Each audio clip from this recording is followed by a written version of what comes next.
Meghan and Harry look like prisoners held captive as new dirty laundry causes outrage again.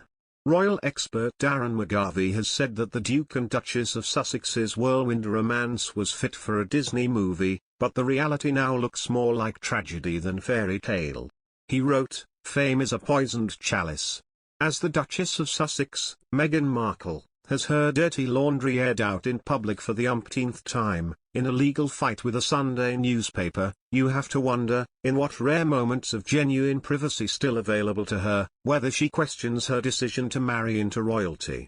Sure, from a distance, it was a whirlwind romance with a prince, fit for a Disney movie, but the reality of her celebrity status since becoming entangled in the House of Windsor looks more like a tragedy than a fairy tale.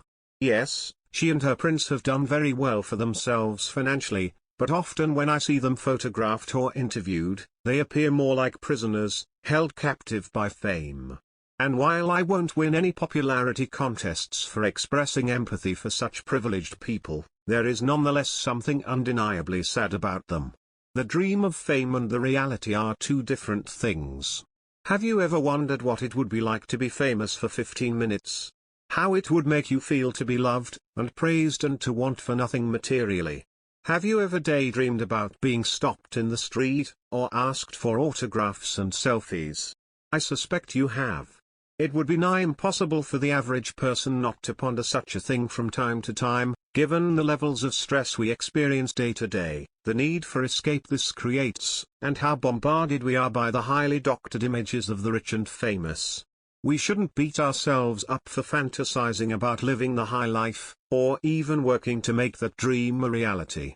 But anyone who sets out to become famous for fame's sake, hoping it will change how they feel about themselves, is in for a rude awakening. If we aren't happy within, with a clear sense of our true value, one not linked to what other people say about us but rooted in self-worth, then the spoils of celebrity, whether money or public visibility, simply become two additional tools in our armory with which we can torture ourselves. Prince Harry and Meghan Markle stepped out in New York on Wednesday night for the Salute to Freedom Gala. And according to a body language expert, Prince Harry crossed over his former self with his new Hollywood style at the high-profile engagement. Meanwhile, yesterday, Meghan Markle's estranged father Thomas Markle spoken out against the couple multiple times after their relationship began to fracture ahead of her wedding to Prince Harry. Thomas Markle spoke to Dan Wootton on GB News, and argued that the Duchess of Sussex and her husband Prince Harry should decide if they want to be royal or not. The comment came as the pair discussed recent claims from Prince Harry about alerting Twitter founder Jack Dorsey about the January 6 Capitol riot before the event. He said, "I saw that, I thought it was a joke. And the idea that he, Harry, called them up and said that was going to happen is ridiculous.